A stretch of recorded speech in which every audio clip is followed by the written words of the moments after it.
What's going on, everybody? Cowboy C3A. Got a little lineup for you tonight, man. It should be kind of fun. We got a little staff update. Cowboys make another coaching hire, which is it's not a bad thing, but it kind of lets you know what direction they're headed. Speaking of that, Emmitt Smith gives his take on the Cowboys as a whole, what they need to do to get better, and he talks a lot about a certain player. Kind of a long interview, but very, very good stuff. We talk about the team needs, and we'll talk about this first round pick, man. This first round pick is a big one. You got the 12th pick. It's kind of high. There's a player that a lot of people are talking about that maybe they should get, maybe they should stay away. I don't know, man. Let's just see what we think about it right here next. Cowboys Spit. Here we go! Yeah, here we go! Wait, take Cowboys Spit. Throws back of the end zone. There's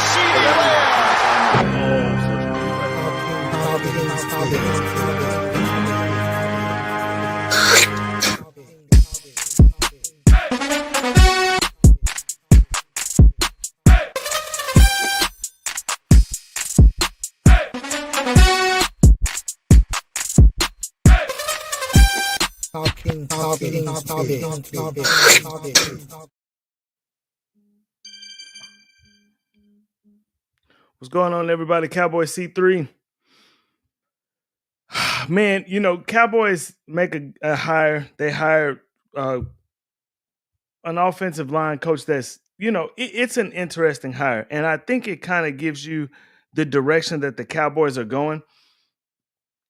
I'm not saying that I don't like it. I'm not saying that it's not a good hire, but the Cowboys hire they hire, my phone is ringing at the same time. I'm trying to get these people to chill out. Cowboys hire offensive line coach Connor Riley as an offensive line coach, formerly from Kansas State. Now, what does that mean for the Cowboys? If anybody knows anything about Kansas State likes to run the football. That's just what they do. They run the football. Had Deuce Vaughn in college. He was also the centers coach, and I don't know why his name is drawing a blank on me right now, but he's coached a couple of Cowboys. You hire an offensive coordinator that's a run first guy. You hire an offensive line coach that's a run first guy. It kind of gives you an indication of where the Cowboys are going to point their focuses on the future. And the reason why that's important is the first position we're going to touch tonight is running back, and rightfully so, because I think that it's got the player with the most attention, and in Ashton Jeanty. Ashton Jeanty had a phenomenal season. You go back last year, his sophomore year, he had a good season his sophomore year. The guy's a phenomenal back.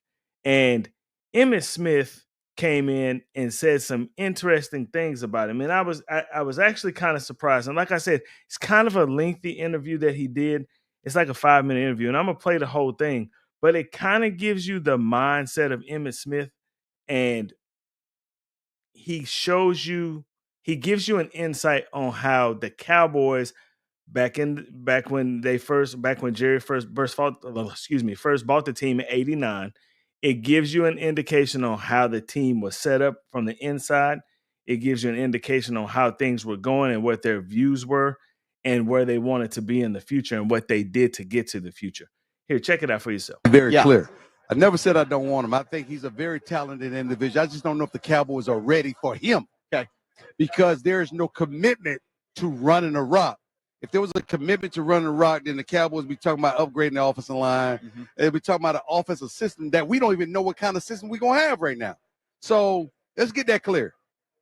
It's not that I don't want Jeanty. Quit trying to get all this damn clickbait, right? And tell the daggone truth of what I said. And the truth is the kid is very talented. I'm just not sure if the team is ready for him.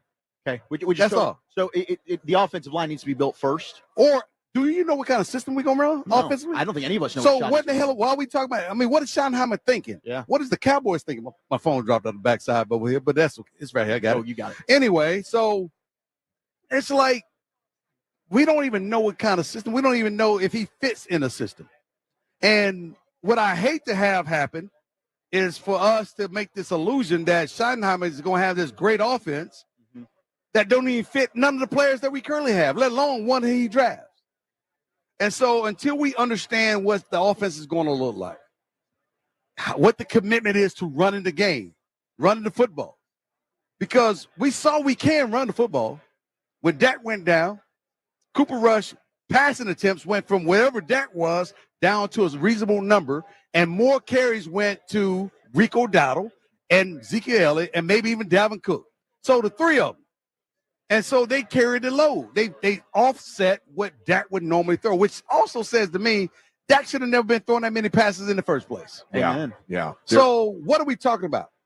The reality of the fact is, until we understand what Schottenheimer is going to run and how he's going to run it, I don't know if Gente is the right draft choice. And if he was the right draft choice, do we have enough talent to do what we want to do offensively?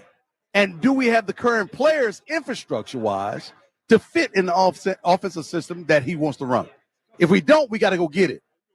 And if we got to go get it, is it better to get Gentry or is it better to trade away the pick to get more picks to build a team to get you back to where you need to be at quicker? Yeah. There you go. You need to get that fourth-round pick back at least.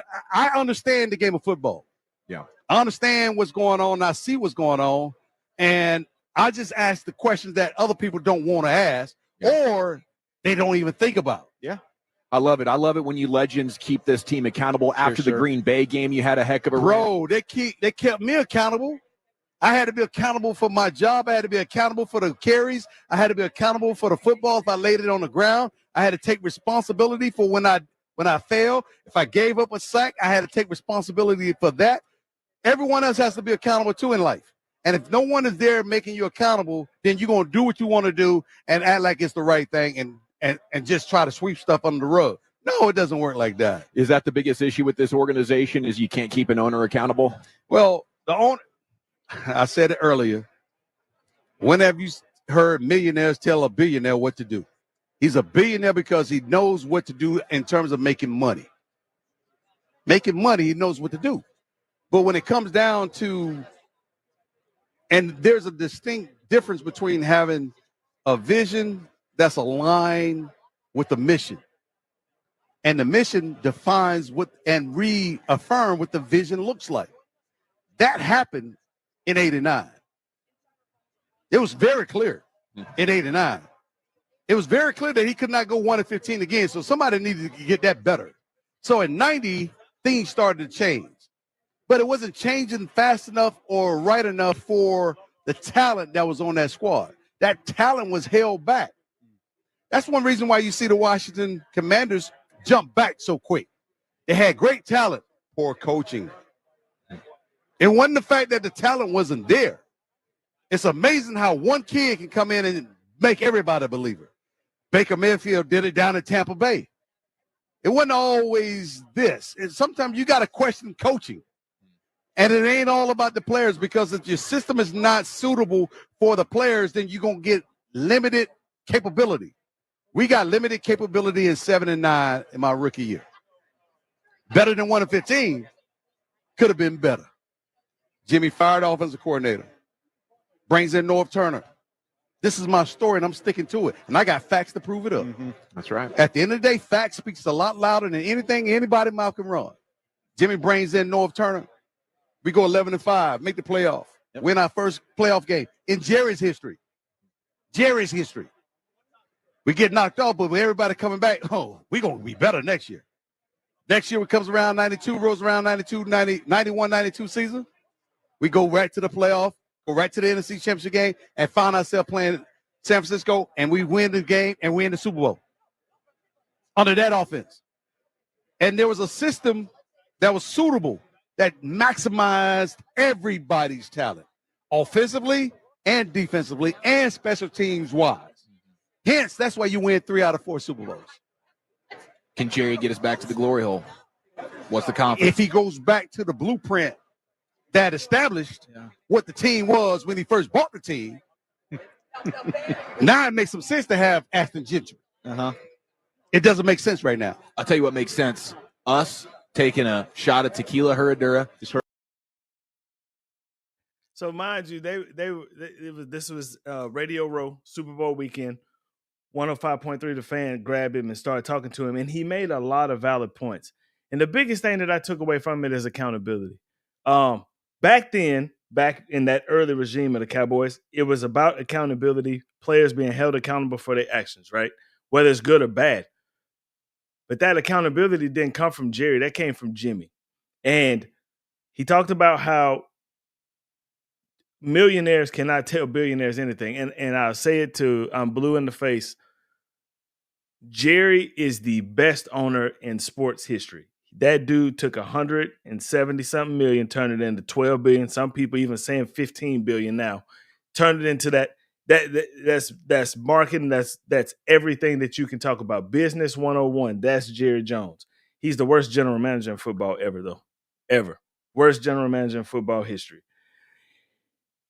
He has to be the center of the limelight. He has to be the center of attention. He has to be in the limelight. Always has to be in the limelight. So, guess who else came walking up Radio Row? Jerry Jones. Check him out. And just as a person, and Deion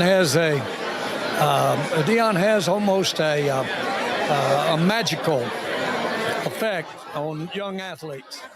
And it's not only because he was such a great athlete, it's how he approaches his gift.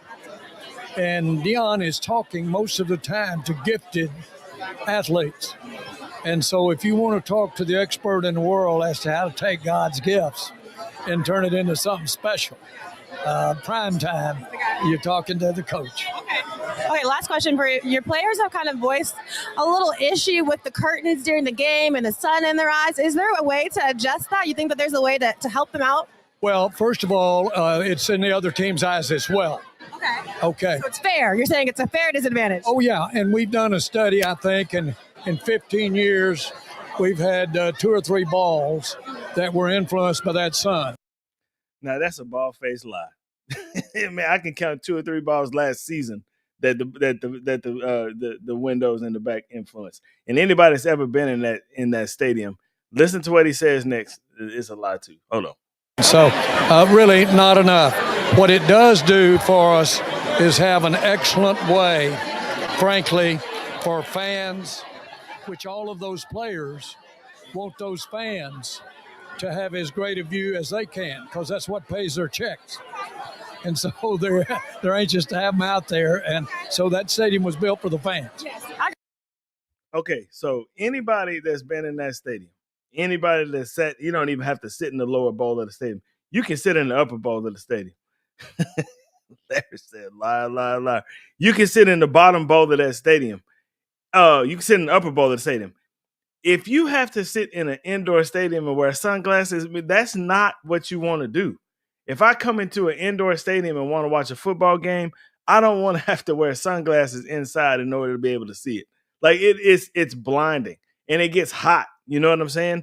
And people indoors, you know, if the stadium's going to be indoors, if you want to have sunlight and all that stuff in the stadium, then open the roof. Just open the roof. That's all you got to do. And the sunlight will come up from above. And you won't have these instances where you're running into the end zone and you're turning around and you're looking for the ball and it's just sunlight in your face. You know what I'm saying? Like, don't say it's for the fans, Jerry. Just say it's for you, man. Like, this is for you. But anyway, back to Emmett's take. Emmett made some valid points, especially about accountability, especially about the team going in the right direction and knowing what Brian Schottenheimer is going to do. Like, we don't know what type of offense he runs. Now, I didn't agree with everything that he said. He said that he didn't think that the Cowboys were ready for a player like Ashton. He called him Ashton Gentry, but it's Ashton Genty.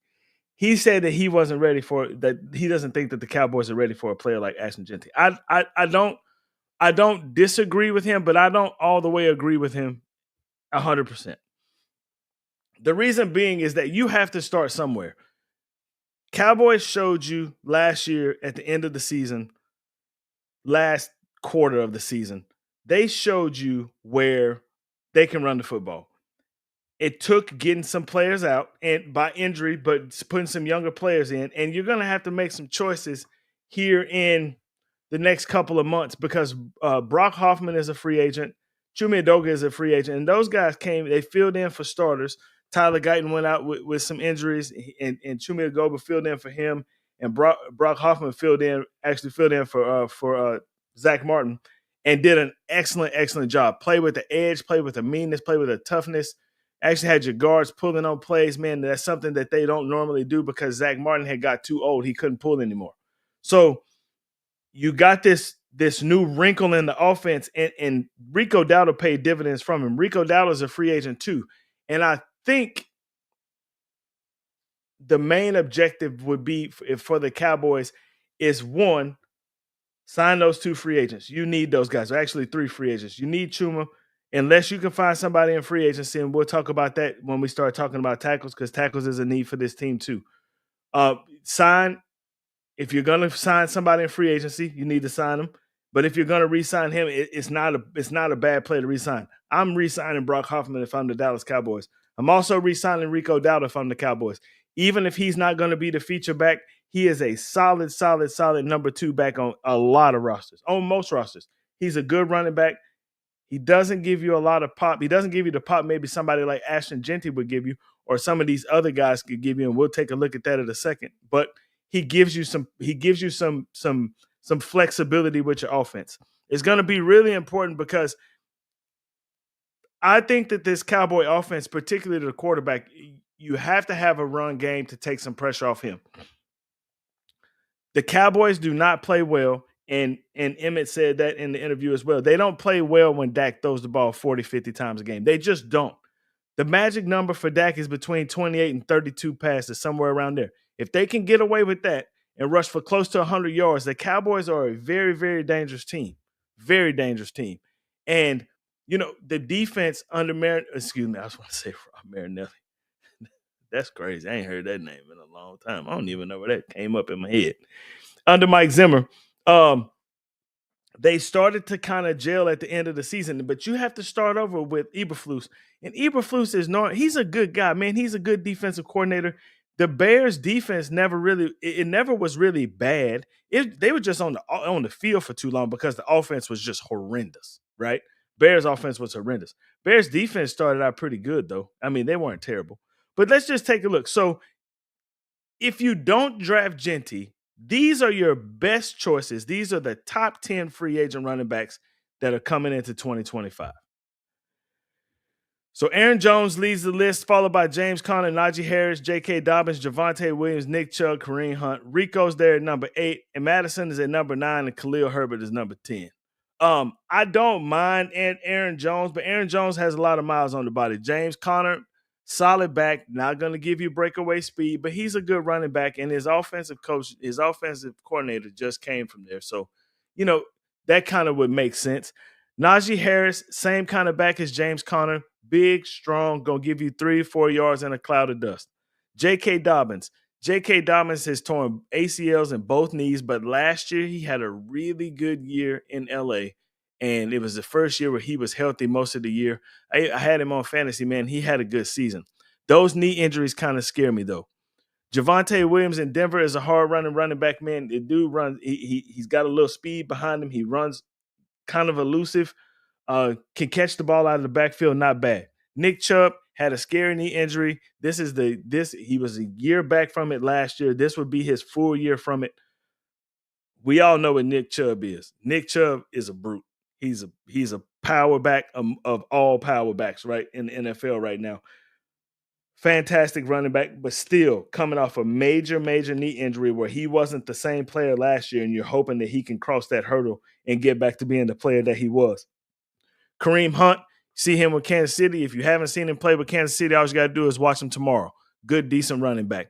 Rico Dowdle, of course, we know what we got with Rico. Madison, pretty good running back in Vegas, and Khalil Herbert for the Cincinnati Bengals was the backup running back.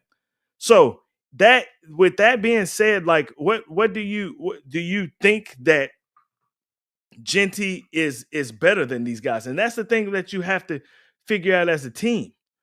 Say all the dudes got lots of miles on their legs. That's absolutely right, Larry. Like they all have been in the league for a while. And J.K. Dobbins is kind of a scary situation because, he for a minute he couldn't stay on the field at all. Like he couldn't be on the field at all. All those guys got a lot of miles on their body. That's very, very true. So here's what Jeanty will give you. Jeanty comes in at 5'9", 215 pounds, strong runner, excellent runner. You can see the positives for him right there. The negatives, and the negatives are kind of things that NFL running backs have to work on anyway, particularly with pass blocking, right? And then you have to realize that Jeanty is one of those guys that he didn't pass block a lot when he was in college because he was the passing game and the running game. And he rushed for a lot of yards. He rushed for 2,600 yards, 7 yards a carry, man, 28 touchdowns. Like, the dude can run the football. He's an excellent, excellent running back. So can you really afford to pass that up is the question. Well, the thing about it is that you have to figure out what exactly your team needs are. And I hate the way that this screen came out, but I'll hold it like this so you can see it better. Running back, wide receiver, edge, defensive line, offensive tackle, tight end, and interior offensive line. And we'll talk about those things as the show progresses, and not tonight, but we'll talk about those in individual shows. But there's a lot of players that are available. And if you're going to take a running back, right, and that may be something that you want to do in the first round, I don't know if I'm willing to take that risk with a running back early. However, I'm willing to take that risk with one running back, and that's Ashton Jeanty. Look at the other running backs that are available, and it's not a bad list. You got Jeanty at the 10th overall player, Omari Hampton from North Carolina at the 45th player, Caleb Johnson at the 63rd player, 64th player Trayvon Henderson, and Judkins at 66. Now, the two running backs from Ohio State are interesting. Henderson gives you a speed burst. Judkins is kind of that same back that Rico Dowdle is. Both of them are solid running backs. Caleb Johnson is a solid running back. Dylan Sampson is another solid running back. Super fast. I think he's 4.3 fast. And I think Henderson may be 4.3 fast as well. Ollie Gordon is a big, strong back from the Dallas area. Not very fast. Solid running back, though. Big guy, probably your Najee Harris type of frame. Good running back. And it has to be something that you could think about. We'll get to him in just a second. So, if you notice on this list, Devin Neal is the next one. RJ Harvey and Damian Martinez and Etienne are on here. You don't see Scatterboo. And a lot of people have been calling for Scatterboo. Scatterboo. And I'll say this. Scatterboo gives you an opportunity to have an excellent just football player. Kind of like Debo is an excellent football player in San Francisco. Debo can kind of do everything. Scatterboo is that type of player. However, Scatterboo's probably going to run you about a 4.66, 4.68 40. It's not fast. It's not fast at all. And that's the thing that you have to understand. Now, granted, I talk about team speed, right? But Emmitt Smith ran a 4.6. And I'm not saying that Scatterboo is going to be Emmitt Smith. I'm not saying that at all. But what I'm saying is that Scatterboo he's not fleet of foot. And it's just not what he's going to give you. Hope the Cowboys can draft Jeanty or trade up to get a quarterback, but that's not likely. So, there's no way in hell that the Cowboys are going to trade up to get a quarterback. Like, there's no way. Like, what would you give up to get one? That's a great question. And matter of fact, I almost forgot. You guys could call in and talk about it if you want to. I'm not trading any draft capital anymore for any more play. I'm not doing it. You already traded your 4th round pick last year for a quarterback that never got any playing time. And the playing time that he did get, he actually played pretty well in Trey Lance. You traded your 4th round pick this year for a wide receiver that's never caught a touchdown in his NFL career, and his NFL career is 3 years, in Mingo. I'm not trying to lose any more picks. I actually agreed with what the guys from 105.3 said. If I'm going to trade my picks, right? If I'm going to trade that pick, I'm going to trade down, and I'm going to try to get my 4th round pick this year. I'm going to try to get that back because you can build draft capital and build your team that way. There's a way to do it in free agency, and free agency is not a bad thing, and I wish the Cowboys were more active in free agency. But The Cowboys have not shown you in the last 15, 20 years that they will be active in free agency.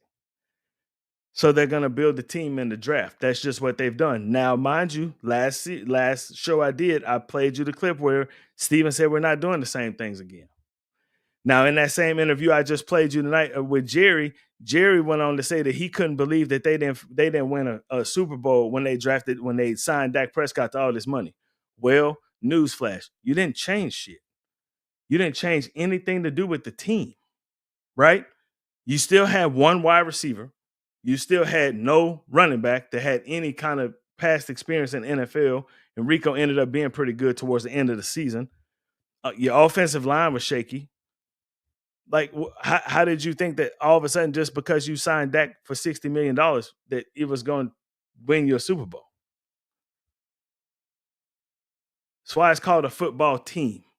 One player does not have that much effect on your team. He doesn't. There's not one player that has that much effect on their team. Not a quarterback, right? Quarterback can throw the ball down the field all day long. If there's nobody open and nobody to catch the ball, then the quarterback is largely ineffective. Patrick Mahomes is not Patrick Mahomes without his wide receivers and Travis Kelce. He's not. Josh Allen is not Josh Allen without his wide receivers and his tight ends. And most quarterbacks aren't very good if they don't have some sort of running game that can take the pressure off of them. That's why it's the ultimate team sport. Sure, the quarterback is going to get all the credit when they win. Sure, the quarterback is going to take all the heat when they lose.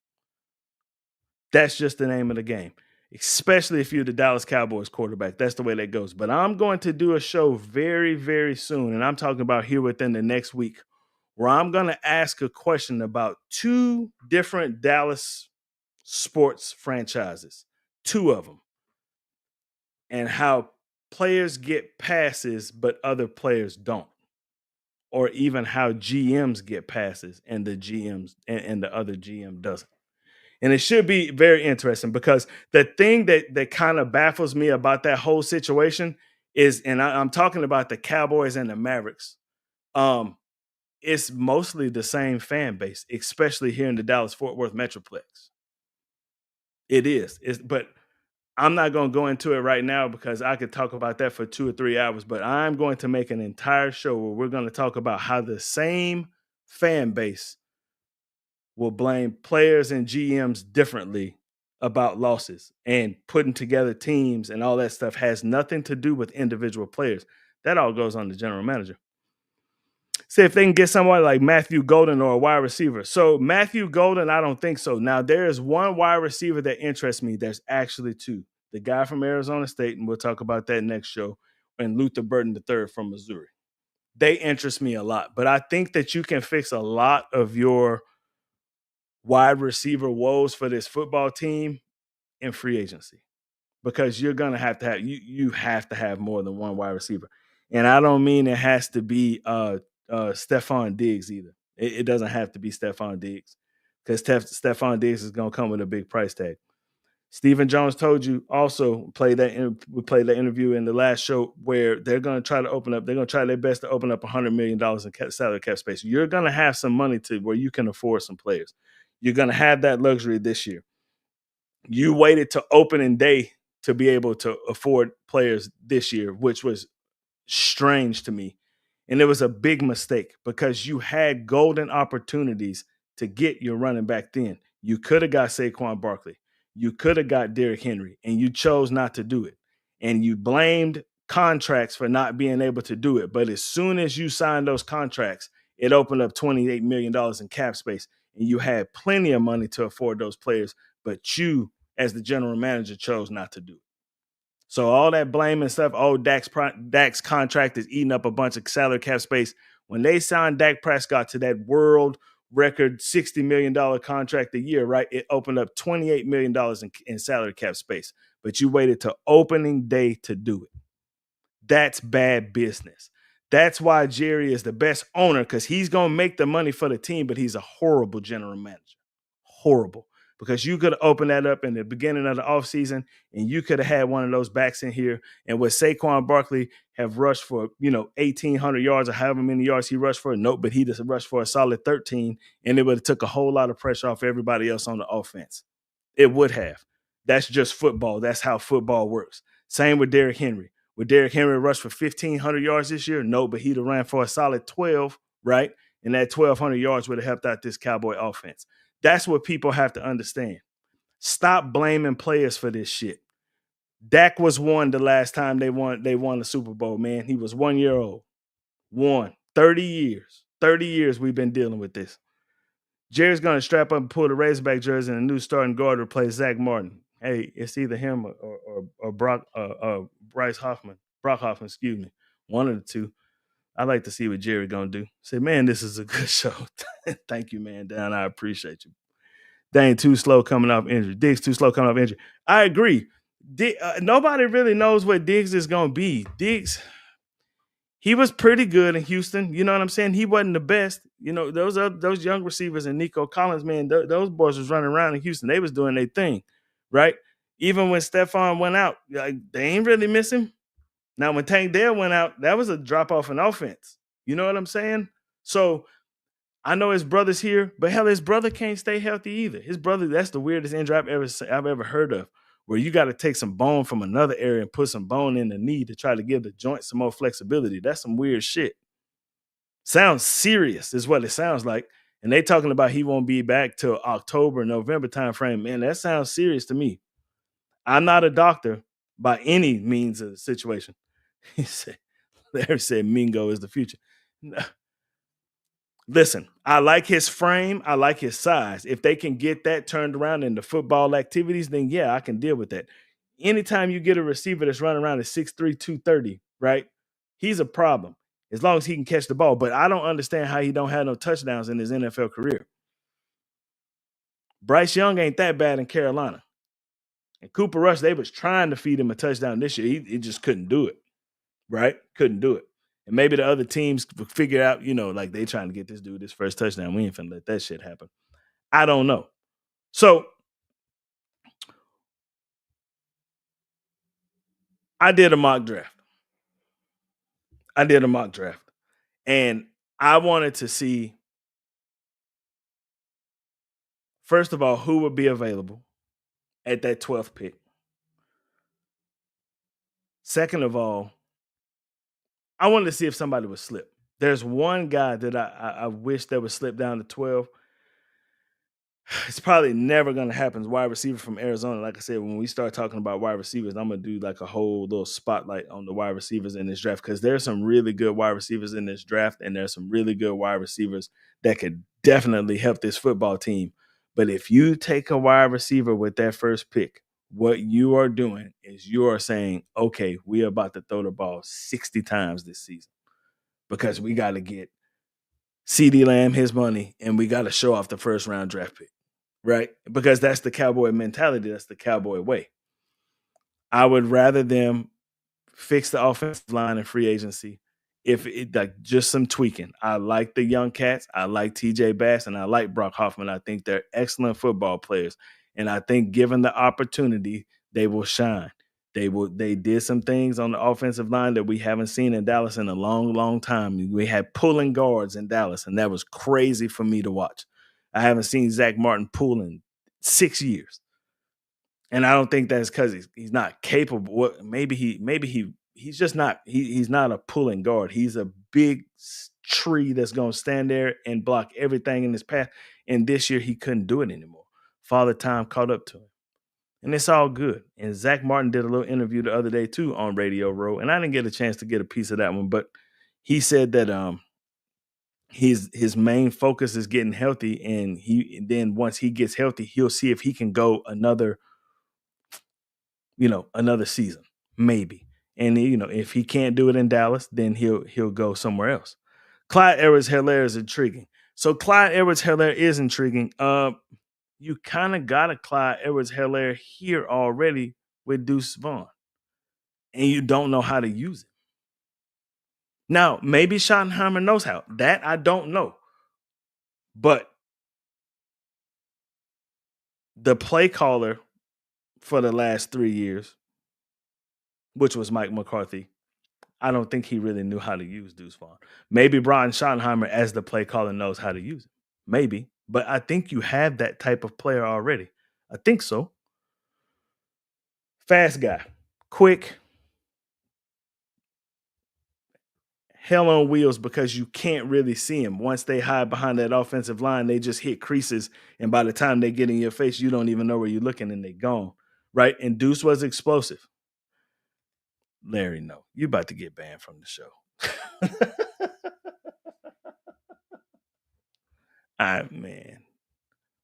I don't really know what's up with that dude, man. I don't.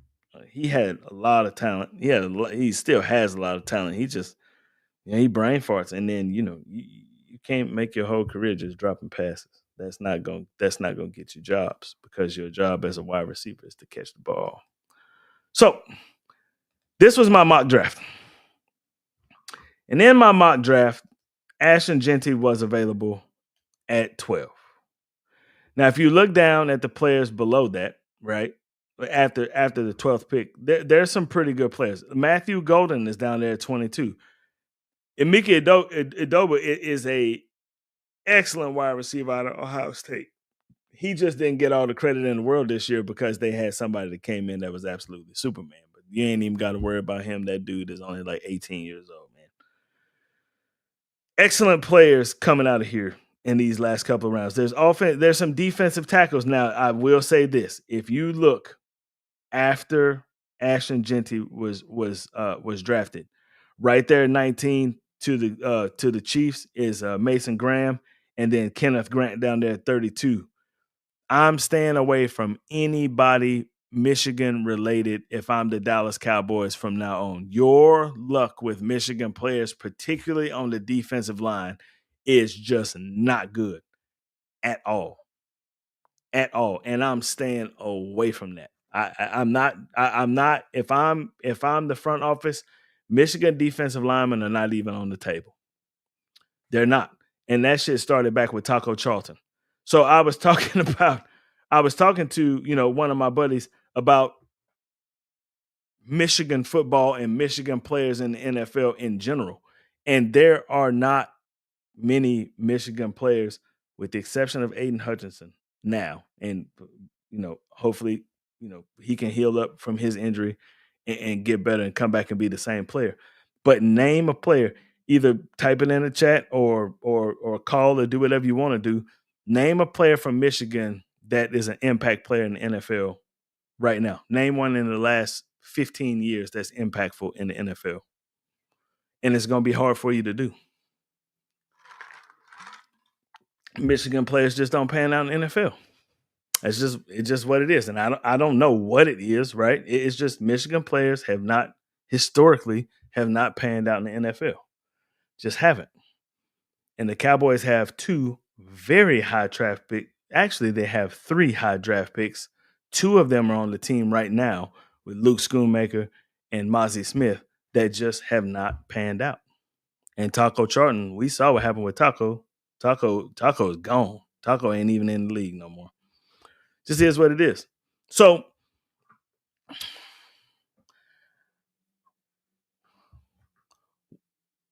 would I draft a running back in the first round? Would I draft Ashton Jeanty in the first round? Like, in all seriousness, if I'm the general manager of the Dallas Cowboys, I get to the 12th pick and my card is sitting right in front of me, and all I got to do is write the name on the card and give it to old Goodell, and we go with it.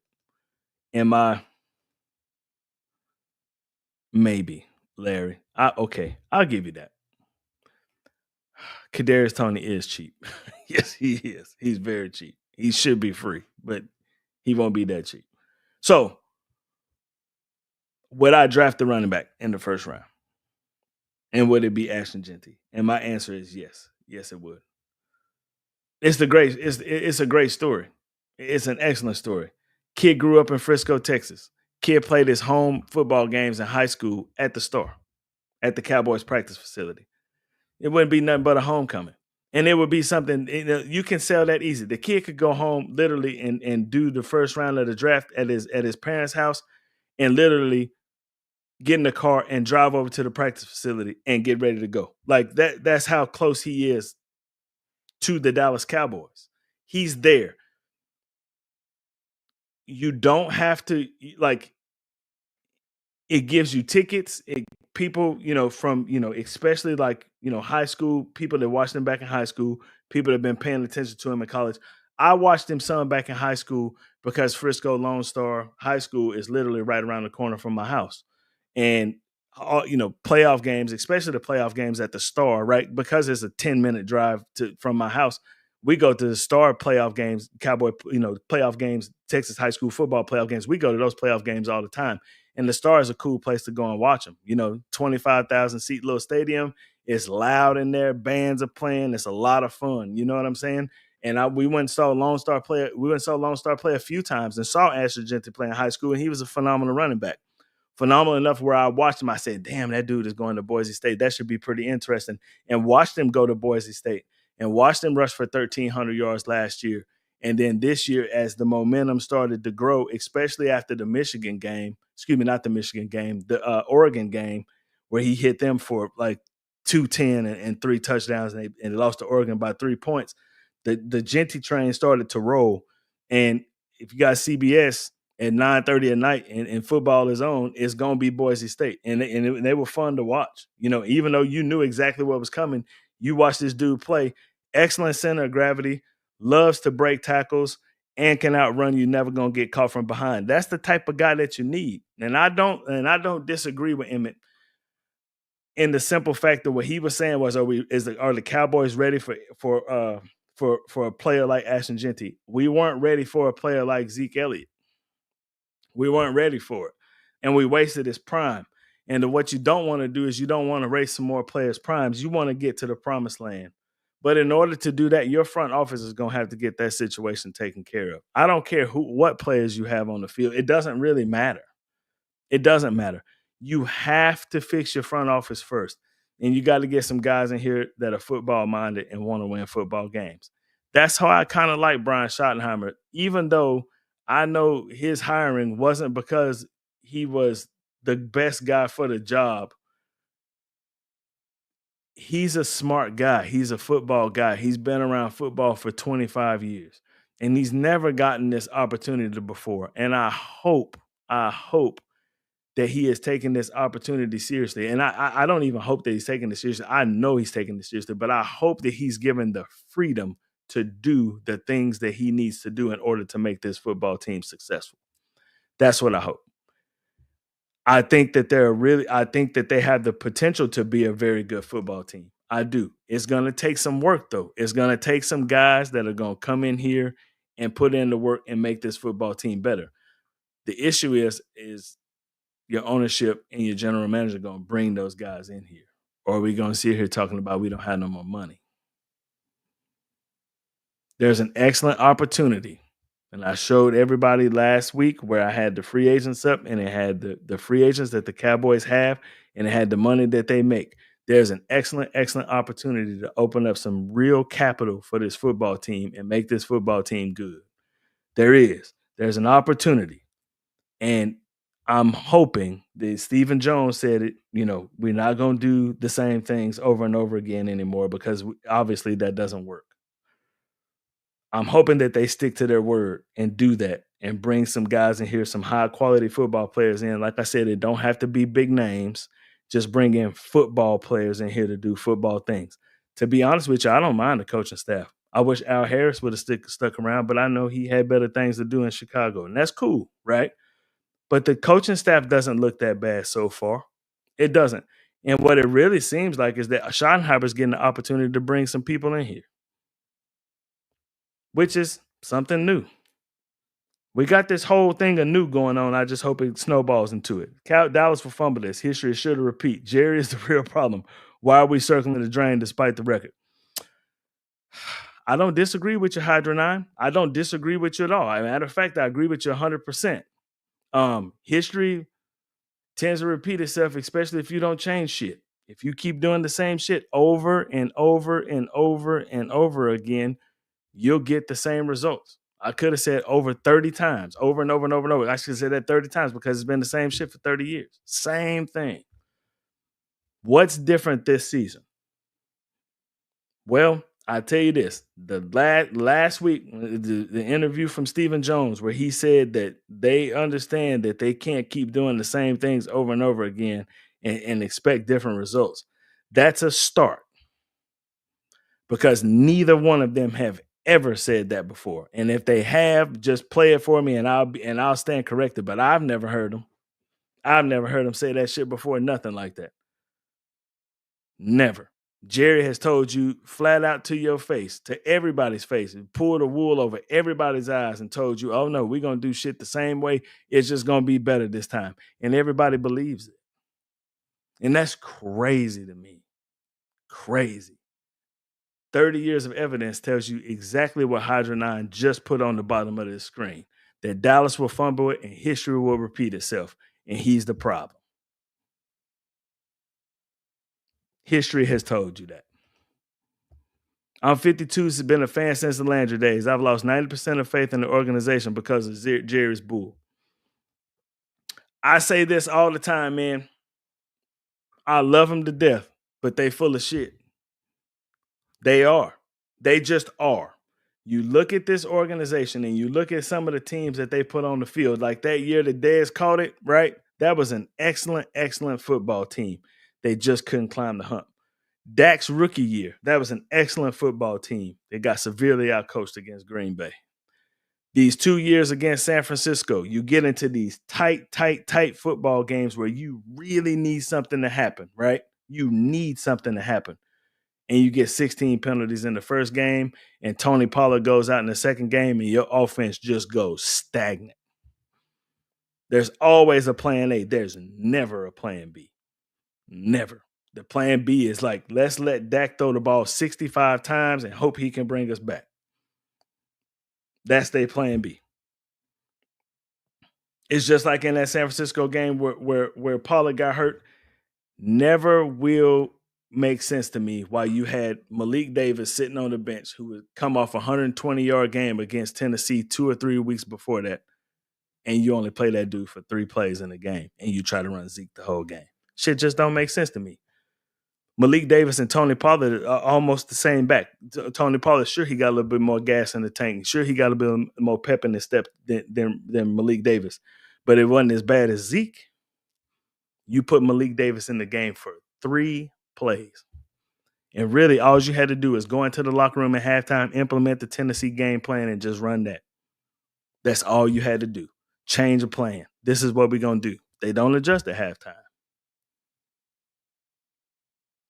They don't.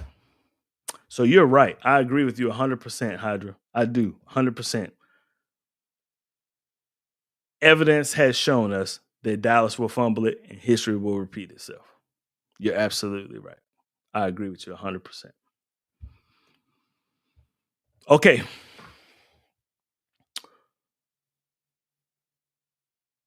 I'm taking Genty. If he's available, I'm taking him. I don't see how that wouldn't be a great start to build for the future. It takes some pressure off your quarterback.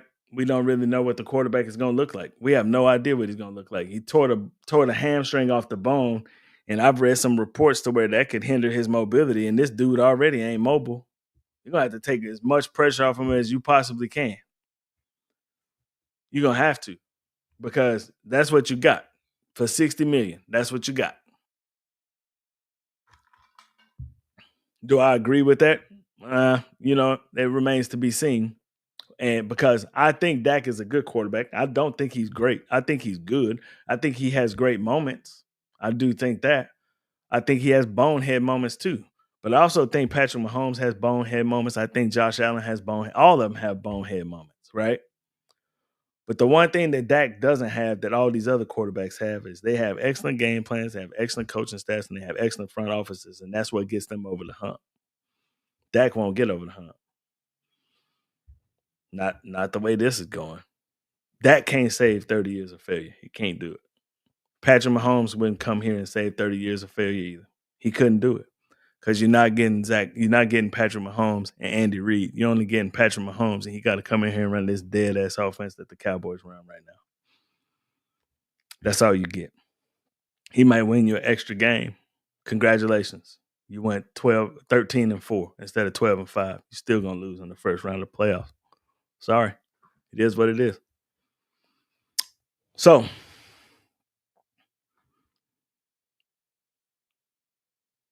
I would take the risk for the reward. Genty is a great running back. He is going to be, coming out of the draft, he's the best running back on the roster, even if they do sign Rico Dowdle. And if they re-sign Rico, I wouldn't even, and to be honest with you, I don't even think I would start him at first. I would still start Rico. I bring Genty in, get his feet wet, make sure all ops are normal, and then I start him towards the end of the year. Kind of like the Lions do with Montgomery and what's his name? Can't even remember the dude's name in for the Lions right now. Somebody help me out in the chat. That's how I would run it. Say, need to do something. We can't stop the run or run the ball. Dak is 79 out of 100 quarterback at best. He lacks that dog. We need a running game. I would draft a running back despite the risk. So,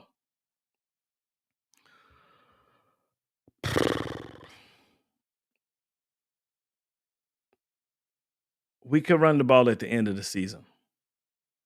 I think the defense started to at the beginning of the season, especially after that Saints and the Saints and the Ravens game. Jamar Gibbs, that's his name. I was hard pressed if I was another team, I would be hard pressed to even throw the ball against the Cowboys because you didn't have to. You could just run the damn ball. As the season progressed and as Zimmer's defensive schemes started to make sense to him, the run games stopped. But now you got to start over with Eberflus, and nobody knows what the defense is going to look like with Eberflus. I think you can probably go back and look at some Chicago Bear films and see what kind of defense they're going to run. Probably won't be anything that complicated. Maybe something similar that they're running this year, and hopefully they can gel on that better. When Dak is healthy, Dak's probably an 83 or 84 out of 100 quarterback, which is still better than 3/4 of the NFL. So I'll take that at best. I don't think he lacks dog at all. I don't. I just think people figure him out because the Cowboys run the same slant and the same curl route every single play. The deep crossing route to CeeDee Lamb, all you have to do is go back and look at the 2012, 2013 Cowboys, and it's the same shit that Dez Bryant was running. The 15 yards and come across the middle, Romo kind of roll over to the left and throw the ball to Dez coming across the field. That's the same shit that they run to CeeDee Lamb right now. The Cowboys have been figured out. That's why I was a big fan of bringing somebody like Brian Johnson in to be the coach, because you were going to get some innovative play calling. You were going to get some new things. Sure, innovative play calling kind of cost them in the playoff game when you run a double damn reverse when the game and you got a 4-point lead and your wide receiver ends up throwing an interception. Sure, that's stupid shit, right? But for most part, the Lions run the ball, and Jared Goff played off play action passing. He had games last year where he was 19 of 19, 20 of 21 because stuff was wide open because you had to respect the run. That's the type of offense I want here in Dallas. We know already that that's not going to happen. We know that's not going to happen. We know that they hired Brian Schottenheimer because of continuity. How do we know that? Because the coach said it and the owner GM said it. Continuity. They wanted to keep shit the same. Right? So we know what we're going to get already. It's going to be the same curls, the same slants, the same outs, and the same deep route to CeeDee Lamb. It's going to be the same shit. So, no, Dak doesn't lack the dog. Dak lacks a good offense. I don't think there's any quarterback that could come in here and successfully run it. There's very few quarterbacks that could come in here and run this bullshit-ass offense better than he does. Patrick Mahomes, freedom. That dude can do whatever he wants to do. Josh Allen, freedom. He can do whatever he wants to do. Joe Burrow, freedom. He can do whatever he wants to do. And Joe Burrow got the best wide receiving core in the NFL. Right? These dudes can run around, make plays. Andy Reid over there drawing plays up in dirt. You know what I'm saying? And the shit works. Josh Allen is over there doing whatever the hell he wants to do. He needs wide receivers, they go get him wide receivers. They needs a running back, they go get him running backs. They make these teams for these dudes to win. Dak don't have that shit. Dak gets CeeDee Lamb and Rico Dowdle. When he had the offense to do it right, the defense was bad. When you have a team that goes into a playoff game and makes 16 penalties, right? And then he runs the ball, and it's like you don't even remember the 16 penalties. The only thing you remember in that game is Dak running and sliding and not giving the referee the ball in time, and he couldn't spike the ball in the game, and they lost the game. That's what you remember. I remember the 16 penalties. NFL record 16 penalties in a playoff game. I remember that shit. I remember the 2 holding penalties that Randy Gregory got, defensive holding penalties on run plays. I remember that shit. Offense has to be more dynamic. It has to be. They run a high school offense. That's what they run. And if you're going to run that type of offense, you're going to need that offensive line from the 95 Cowboys. You're going to need Randy Moss and CeeDee Lamb. You're going to need Tony Gonzalez or Antonio Gates at tight end. You're going to need the 85 Bears doomsday or the defense. You're going to need that defense, or you're going to need, even the Cowboy defense back when they was winning the Super Bowl. That's the type of team that you need in order to be successful with this type of offense. We don't have that. It's old and outdated. They need something new. It's got to be something new. But the thing about it is that Dak will be 32 this year, something like that. And his body's probably 50. And another thing that will go by the wayside, man, is that Dak is in love now. Dak used to live, eat, breathe, and shit football. That's what he used to do. Dak got a girl and a baby now with another baby on the way. Dak is a family man. Dak gonna be like, shit, I can just go home and lay up with my old lady and chill. Right? So that little window, this window for the Dak Prescott era for the Dallas Cowboys is probably coming to a close. It probably is. And it'll probably be, hopefully this contract will expire. Hopefully. I hope so. If not, you know what I'm saying? You just wasted a whole lot of money. But it's going to be a waste of money anyway if you don't win. And, I mean, we wasted Romo's career. We're going to waste this one too. Romo was a good quarterback. He was a really good quarterback. Just couldn't seem to win the big one. Couldn't do it. So it will improve this year. It's going to be looking like a rebuild after next season. I'm hoping to rebuild. What I hope was the rebuild was last season, because that was a bad football team. I'm hoping the building starts now. That's what I'm hoping for. I'm hoping we're not rebuilding shit, because if that wasn't a rebuild last year, I hate to see the rebuild. I would. That was not a good football team at all. And it can only get better. And if you're not going to do the same things that you've been doing for 30 years, and you're going to attack free agency, and you're going to open up free agency money to attack free agency, then we can start building right now. Yeah, I knew what you meant, Hydronaut. I got you. So we can do it. I mean, it's definitely something that's possible, right? It's just, will they do it is the question. All right. So next week, we'll do the same thing with wide receivers. I've got 3 wide receivers that are coming out in this draft that are super duper interesting. And there's one that could potentially be there in the second round, but there's a few that'll be in there in the first round. And once you sit down and you really think about it, right, it could pay big, big dividends for this football team, because it would take a lot of pressure off CeeDee Lamb, and CeeDee Lamb would be open. He would be open. He wouldn't constantly be double teamed. Said, dude, passing on Derrick Henry made me see what we don't know how to address needs. Agreed. I don't disagree with you at all. I talked about that a little bit a while ago. Even with Saquon Barkley, right? Like when you opened up that money when you signed Dak and CD in training at the end of training camp and the day of the first game of the season, and magically opened up $28 million, you should have seen right then that they had the money to afford these type of players. And Derrick Henry would have been fantastic. Saquon Barkley was sitting there, and both of those players both said that I wouldn't mind being a Cowboy, and you didn't even go after him. You didn't even call Derrick Henry, and that dude signed for $6 million. Trey Lance makes more than that dude. Your emergency quarterback makes more than that dude. And that's crazy to me. Crazy. And this dude's wife is from Frisco, and they bought a house here in Frisco.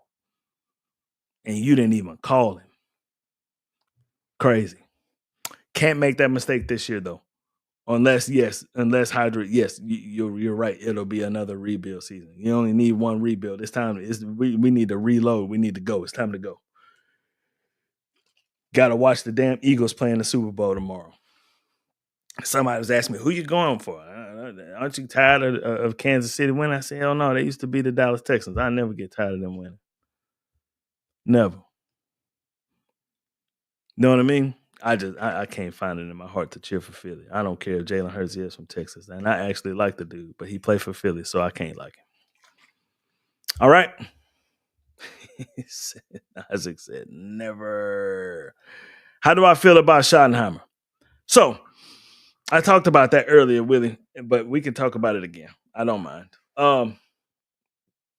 At first, I hated it. And if you go back and look at the episode that I did, that I did right after the hiring, first thing I did was grab a bottle of bourbon and start drinking. I hated it. But the more I hear him talk, I guess he's kind of growing on me, I guess. But history, 25 years, man, and never got an opportunity until now. And his opportunity, I mean, let's call a spade a spade. Let's call it like it is. He got this opportunity out of desperation. He got it out of desperation, and Jerry knew that this dude was desperate to get a job as well, right? He was desperate to hire a coach, and it was desperate to hire well, and that's what they got. I just got through talking about that maybe 5 minutes ago. Hell yeah, Ben Johnson. Absolutely. However, Schottenheimer does bring a lot of experience, but Ben Johnson brings you an innovative offense that we desperately need here in Dallas. We need that. We need that big time. He turned Jared Goff completely around, right? And he turned him around by drafting they got 2 quarter horses at running back and took the pressure off of Jared Goff, right? And we don't have that here in Dallas. So Gronk would do better as a head coach. That ain't saying much. One thing about Gronk would have them crunk. I tell you that. He's had plenty of opportunities. He's been true. And I'm not disagreeing with you, Larry, at all. He's never had the opportunity. Like here in Dallas, he hasn't had that opportunity. Even though he was the offensive coordinator here in Dallas, I just walked around work and started asking people, hey, who's the offensive coordinator for the Cowboys? And they were like, Mike McCarthy is. I'm like, okay. See, nobody even knows who this dude is. So Schottenheimer turned down the head coach job earlier. That's speculation. And I've seen that. I've heard that before. Maybe he did, right? But still, it's 25 years without being a head coach. That's a long time to be just a coordinator and not get a shot. And if you listen to him talk, he talks X's and O's very well. And he comes from he's the son of a excellent head coach for many, many years. Many years. And I was stationed in San Diego when he was the head coach of the Chargers, and that Chargers team was cracking. They just couldn't beat they couldn't beat Tom Brady. Couldn't beat him at all. Of course, he has more experience than Ben Johnson. Absolutely. But who has more success as the offensive coordinator? Would you take Ben Johnson's offense or would you take Schottenheimer's? It's not really a comparison. Not at all.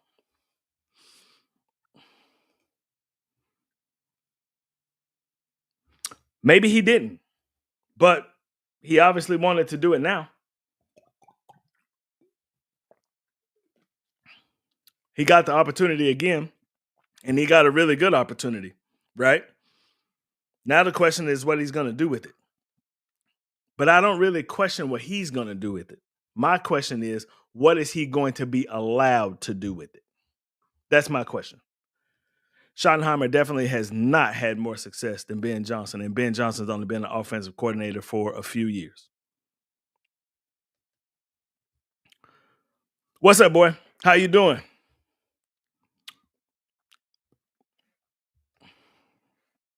He could have personally issued despite the experience. You would think that since he's good old boy, he had a shot at head coach. Agreed. And that's the thing. That's the thing, too. Being Marty's son, right, you would think he would have gotten more than one shot at it. And I did a whole thing like 2 shows ago, Willie T, that showed where the most successful offense that he's ever had in the NFL finished like 14th or something like that. Lions offenses are rolling, absolutely rolling. And Schottenheimer's offenses are not. Proof is in the pudding. All you got to do is look at it. Now, Willie, that is the question of all questions. How will he deal when Jerry lands his helicopter in the middle of the practice field? How will he deal with that? That's the question. How much of a yes man is he going to be to Jerry? Or is he going to stand up for himself? Right? That's the question. The thing about Marty is, or the thing about Brian is that you had this golden opportunity to do something special, but you already coming into it with handcuffs and leg shackles on already. You are going to strategically have to break those handcuffs and break those leg shackles in order to do with this football team what you want to actually do with it. You're going to have to do that. And that's why a lot of coaches that are inherently successful or successful coaches in the past, that's why they don't want to come to Dallas. That's why Jerry hires coaches like Mike McCarthy, who are desperate to get back into coaching. That's why he does that. I'm looking for a job. Help me out. Sure, you can have this job right here. However, you're going to have to do X, Y, Z when you get this job. And you could tell plenty of times last year where McCarthy had just had it up to here with it. He was like, I'm not dealing with this shit no more. Of course he is. Of course he is. I don't think we're going to be 0-16, Danny. I don't think that. I don't think it's going to be that bad. What do I count as successful? If your offense is, just give me an offense that's in the top 8. Do you think that his offense was successful in Jacksonville? Do you think that his offense was successful in Georgia? I mean, his offense in Georgia got Mark Richt kicked the hell out. It just hasn't been good. He runs the football, which is fine, right? But you got to be successful at doing it. And he's one of those type of offensive coordinators where if you run the ball down the field and just start kicking field goals and the other team is scoring touchdowns, you're going to have a hard time catching up. That's what I mean about it. Shotty went to 2 AFC championship games. Now, let's not even try to remotely say that offense was good with the Jets. Don't even sit here and try to say that. Mark Sanchez was trash. That whole offense was trash. That was a great defense. That's why they got to 2 AFC championship games. Yeah, he got kicked out because he hired Brian Schottenheimer as his offensive coordinator, and that shit was bad. Charles Haley calls the stadium built for losers. Well, he didn't play in that stadium. So you're right. We're looking for 6 wins if we don't get instant impact from the draft. I don't necessarily agree with that. I believe you get 6 wins if you do the same old shit that you've been doing for the last 30 years. You have to get help in free agency. You have to attack free agency. You have to make yourself a better in free agency.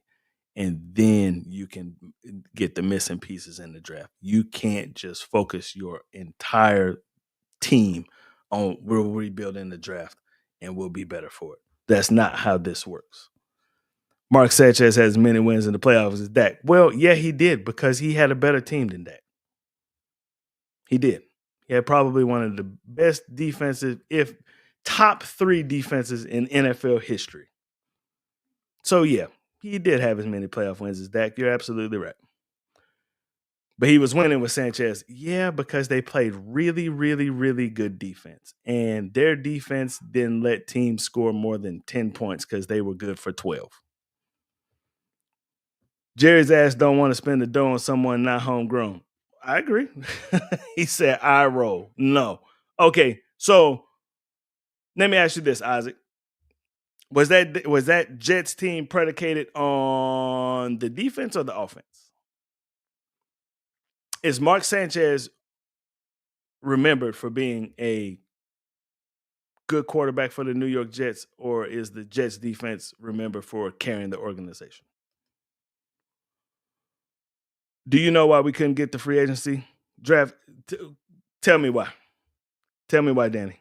Hey, and that's right. You're a Lakers fan. How you feel about your new player? What you feel about that? Shotty, what couple other teams are doing I mean, I think all teams do that. I do. I think all teams do that. The Cowboy teams Dak had in the last several years were fantastic. What teams were fantastic in the last several years? Tell me what team that was fantastic. I can tell you teams that were fantastic on one side of the ball and not fantastic on the other side of the ball. They had some really good offenses when they had Zeke, young Zeke, Amari Cooper, and CeeDee Lamb. I think that was his rookie year. That was a really, really good offense, right? And that defense sucked ass. Cowboy Spit Podcast. Where did you purchase the Cowboy light behind you? What was the name of that company, man? I'll get the name for you in a second. Hold on. Said Dak signing, CeeDee Lamb signing, and Parsons signing coming soon. That's why we can't do anything in free agency. Well, Danny, obviously you haven't been around here in a while, because the last episode I showed you where you can open up $100 million in salary cap space and still sign all 3 of those players. So, no, that's not true at all. Furthermore, when you signed Dak and you signed CeeDee Lamb last year, you waited to the last minute to do it. Really the last minute, because you signed Dak literally 30 minutes before kickoff the first game of the season. And when you signed Dak to that contract, it magically opened up $28 million in salary cap space. Guess how much Derrick Henry got paid for? Guess how much Derrick Henry's getting paid in Baltimore? $6 million a year. 28 will fit in the 6 will fit into 28 every single time. So no, Danny, not true. You can say that about the Lions. Aaron Glenn, he had the defense playing hard and they didn't count on Goff. Well, that's not true at all, because that offense was absolutely dynamic. Absolutely dynamic. Now, hats off to Aaron Glenn for playing absolutely coaching a good defense despite all the injuries. But it still ended up biting them in the past. You cannot sit here and tell me that you can say the same thing about the Lions, because the Lions offense is absolutely prolific. And the Jets offense was never like that. Ever, ever, ever. Never has been, and it won't be anytime soon. Our casual Cowboy fans are invading all these Cowboy streams yet again. We have an elite defense since the 90s. We haven't had an elite defense since the 90s. At Isaac Spoon, we had Pro Bowlers in the last 10 years. Okay, cool. Pro Bowls don't mean your defense is good, man. Cowboys defense is shitty. It's been shitty. It has been. But they're now on the same level as the doomsday defense of the 90s. It's not even close. It's not even close. Furthermore, what? What are we furthermore? See, Jerry doesn't understand the need to pay early to save more cap space. Precisely, that's all you have to do. If you could have signed Dak last season and paid, you could have signed Dak before they paid Trevor Lawrence, and just signed an extension before they paid Trevor Lawrence, and you could have signed Dak for $53 million. I think it was $52 million. You could have signed him for 52, right? And you would have already been bulking into a contract. And sure, Trevor Lawrence and Justin Herbert and those guys would have had 56, and Deshaun Watson. They would have had 56 million, right? But, like all 3 quarterbacks that I just named you look at their success, and Dak's $4 million better than them. 56 plus 4 is 60 every single time. It's just how the market works. Is Dak worth $60 million? Fuck no, he's not worth $60 million. But that's how the market works. I don't think there's any quarterback in the NFL except for Patrick Mahomes is worth $60 million. I don't. Josh Allen might be worth 58. I'm not paying Lamar Jackson 58 or 60 million because he's gonna get hurt. Eventually, it's gonna happen. Eventually, just by how he plays. He plays all out. That's how he plays. He runs a lot. It's just how he plays. He's gotten much, much better as a passer. Much better. But Lamar Jackson is dangerous because of his legs. That's why he's dangerous. Josh Allen can do both, but he throws more than he runs. With Lamar Jackson for a while, it was like 50-50. This year was a little bit different. He threw the ball a lot more and he threw the ball a lot better.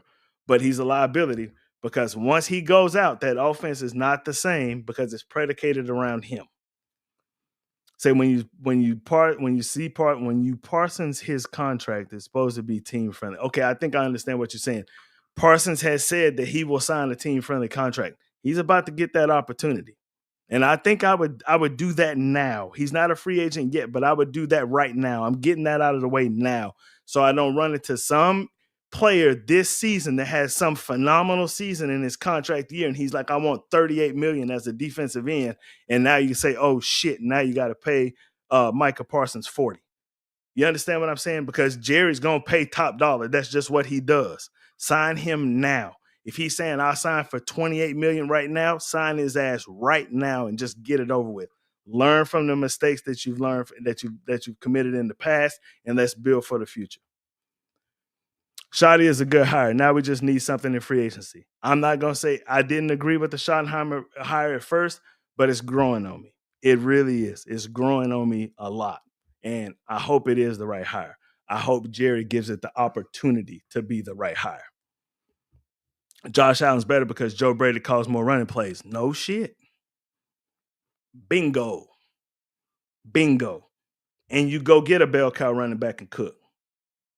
Bingo. Absolutely. That's why Jared Goff is better too. That's why. You have an offensive coordinator that sees the strength of the football team, right? And he builds his offense around the strength. Both of them are running the football. Play action passes, shit's wide open. It's pretty simple. Basic football 101 is how I like to say it. That's just what it is. Right? Every quarterback in the NFL is better when you run the football. Just is. Now we have to draft the line. Yeah, you're right. Eric Kendricks is going to be a free agent too. I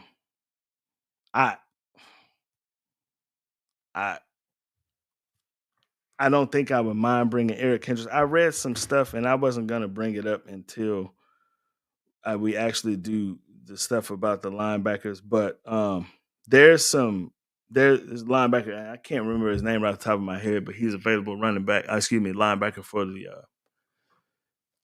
for the Vegas Raiders. I cannot remember his name off the top of my head, but had 2 good seasons in a row with over 125 tackles. Good tackle-to-tackle middle linebacker, man, plays well. Pretty decent in coverage. You know what I'm saying? Kind of like Kendricks, but will probably come a little bit cheaper than Kendricks comes. You can get a free agent linebacker. You can get one, and it'll work. You know what I mean? I don't think that drafting Jalen Walker is a bad idea, right? But I think that you can get a linebacker in free agency that'll do you some good. I say draft another linebacker and bring a free agent for 1 year. If I'm gonna draft a linebacker, I would like to draft him in the 3rd or 4th round. I don't think the top 2 picks, my top 2 picks this year, have to give me something dynamic, something that we don't have right now. And my linebacking core, to be honest with you, Lou Fowl is not a bad linebacker. If you sign Eric Kendricks, he's not a bad linebacker. Our linebacking core is not that terrible. Buddy Johnson is not a terrible linebacker. you have your linebacking core is stronger than it was a few years ago with Van Der Esch and those guys. Van Der Esch, every time he make a tackle, he hurt his neck. You know what I'm saying? It's just we have to do something. Divine Diablo. Thanks, man. I take that. I take that compliment. It's just we need somebody that has the ability to take over a football game. We do. We need a dynamic pick at pick number 1. You've already wasted a lot of capital in these past few years on offensive and defensive linemen. It's time to do something else. Your offensive linemen, for the most part, have panned out. They're not bad on the offensive line. I think Tyler Guyton, with the offensive, with the new hire with offensive line coach, I think that Tyler Guyton and that dude should be in the lab tomorrow working on footwork and movement and just getting better, because he has the capability, he has the ability, he has the ceiling to get a lot better than what he was last year. Last year, he was just a long dude out there with his arms flailing around all over the place, and he looked lost. This is the opportunity to get better. The D-line make our linebackers look worse than they are. You're absolutely right, Hydra 9. I've said that 10 million times. It's really, really, really hard to play linebacker with a defensive tackle sitting in your lap. That's hard to do. It's really hard to do. So I don't really think you should. I'm not saying don't draft a linebacker, but I'm saying like you need defensive tackles and you need them in the worst way. But I'll show you in free agents, there's about 5 or 6 defensive linemen that can move the crowd that's not going to cost you a lot of money that you can get in free agency. Lufau or Eberflus will be nice. I agree. I think Lufau's an excellent player. I don't think he's overshown, but I don't think that he's a bad player at all. He's a little wild. I love his hair. Pause. But I think that he's a decent linebacker. I think that he's everywhere in coverage. He's, anytime there's a play, Lufau is somewhere around the ball, which is a good thing for a linebacker, right? However, Overshown was special. He was. And hopefully he comes back and he can be 90% of the player that he was. I hope so, right? Overshown was special. I think linebackers you're referring to free agents was a Raiders player, Divine Diablo.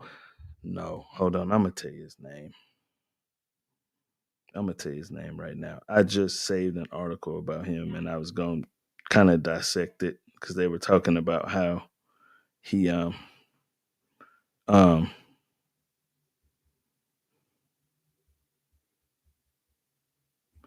we go.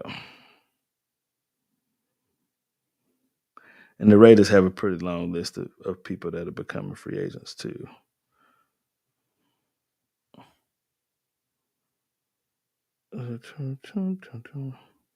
Robert Spillane is his name.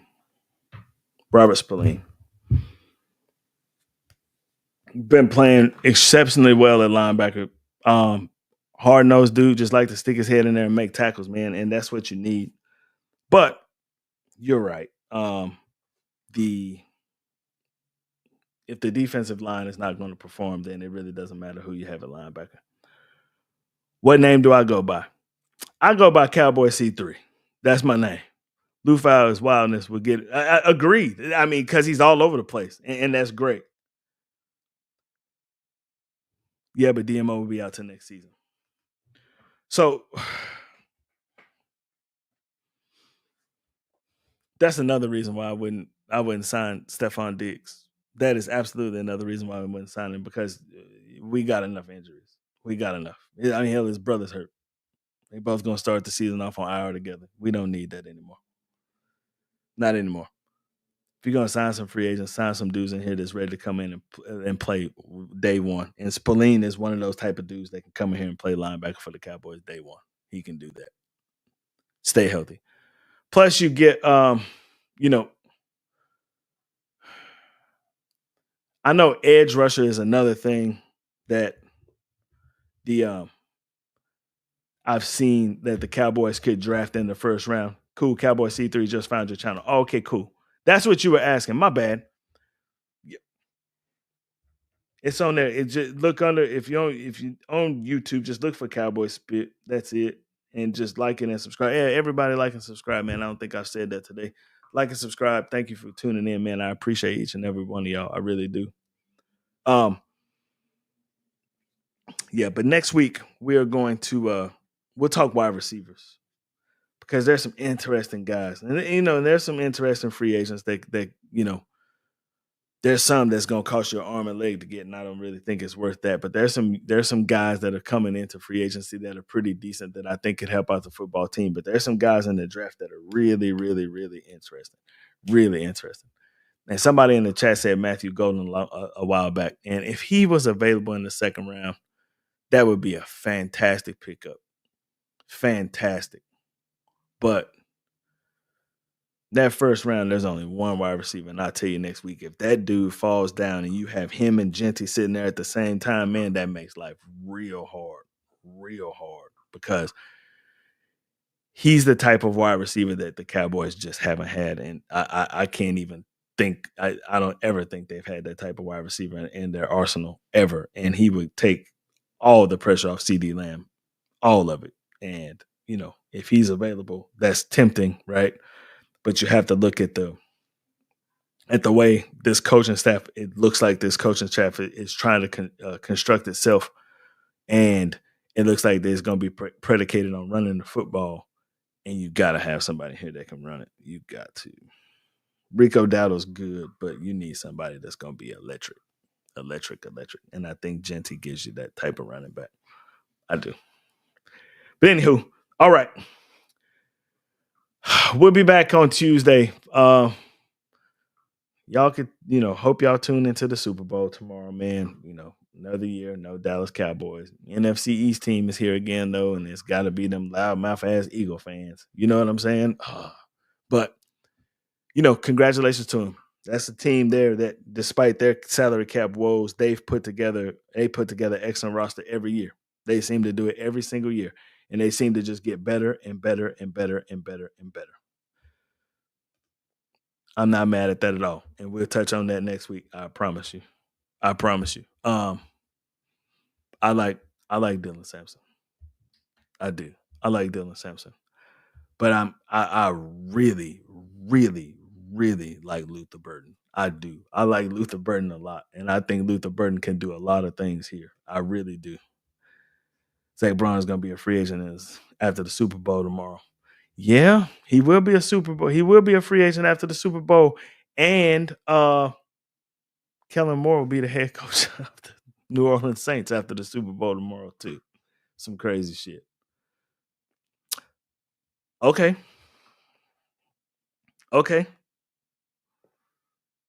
All right.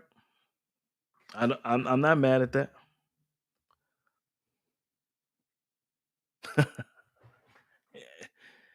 Every GM has to work for their job, and Jerry ain't gonna fire himself.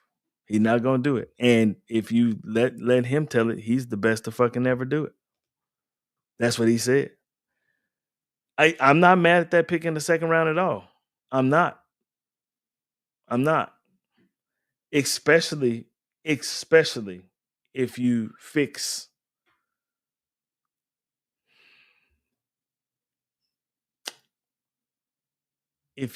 your defensive line woes in the first in free agency, Savion Williams is a good pick for the second round. I just don't think defensive tackle is a good pick in the first round because the defensive tackles that look like it'll be right around the time of that 12th draft pick that they'll be available are defensive tackles from Michigan. And that's something that the Cowboys just need to stay away from. That's my own personal opinion. Defensive tackles and defensive linemen in general from the University of Michigan do not bode well in Dallas. They don't. Taco Charlton and Mozzie Smith. They don't. So, no. I'm not. I can't do that. I wouldn't. There's no way I would even entertain that. And even though both defensive linemen from Michigan this year, the defensive tackles, they both look extremely good on tape. Mozzie Smith looked extremely good on tape too. He did. Okay, that's my show. Tuesday, we'll break down wide receivers. We'll talk about that. Hopefully, we get some more signings. Coaching for the coaching staff. Said thanks, Robin. Choco. Hey, man. Yeah. Which was super surprising because I thought for sure that the Cowboys would take TJ Watt. I thought for sure like that's TJ Watt is going. And they said Taco Charlton. I'm like, okay, Taco Charlton gives you that long rangey athlete. I kind of understand where it's coming from. And TJ Watt's kind of an undersized defensive end, but I mean, you can clearly see the difference now, right? You can clearly see it that TJ Watt is excellent. And Taco Charlton is probably playing semi-pro football somewhere right now, or maybe in Canada. Maybe I haven't heard anything from Taco Charlton in a long time. Let's see what old Taco's doing.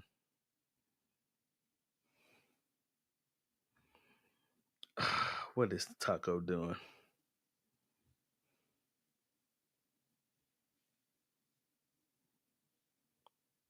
Another thing I like about Savion too is that shit, he's from TCU. You know what I'm saying? You can't beat that. You ain't even got to go for. Taco Charlton is not playing football anymore. He's just not. And TJ Watt is just winning defensive MVPs. That's crazy. Crazy as hell. All right. Tuesday, wide receivers. Talk some more Cowboy news. We'll talk about wide receivers is the next position of need that I'll talk about. And then maybe I'll do this GM player comparison to these two sports franchises here in Dallas and what's the difference between them. Because I'm interested. I want to hear what fans have to say. Once it's put out on the table and you actually look at it, you're like, wait a minute, that shit is true. Like, why is that the case? And we'll figure it out. You try to catch on Tuesday, bro. What time is the show? I normally do it about the same time. 7:30 is how I do it. Yeah, Man Down. That's my group podcast. We've been doing that one for a while, man. That's my family, man. I love those ladies and gentlemen with all my heart, man. I love them to death. And they the ones that actually gave me the courage to do this. So, yeah, shout out to Man Down in Mail, man. That's my guy, 100%. Are you on the chat on other Cowboy content creators? I'm not.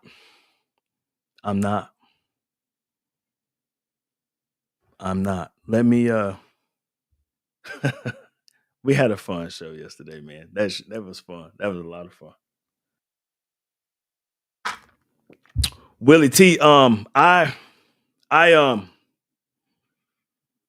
just started doing this year. I'm on a group panel where we have a really fun group. We've got a lot of followers, and I talk about the Cowboys a lot, even in that group. And they were like, "Yo, like you need to do your own thing. You need to get your own Cowboy show. You need to do your own thing." And so I did it, and yeah, it's been fun, and I'm gonna keep this thing going, man. I'm having a good time. Cool, man. I appreciate you, Willie T. Thanks for joining in, man. Thank you a lot. I appreciate that. All right, everybody. I'm gonna go have me a drink, man. I'm gonna do some well, nobody's called yet, Mom. This is my mother, y'all. Nobody's called yet. So I haven't had any phone calls yet. And that's cool. It keeps everything. It was supposed to be quick, but it didn't keep it quick. So I'm about to go pour myself a drink and enjoy the rest of this night, man. Mom, just call me on my phone. All right, everybody out. Cowboy C3, you guys have a good one. As always, Dallas Cowboys fans for life, man. Catch y'all on Tuesday. All right, peace.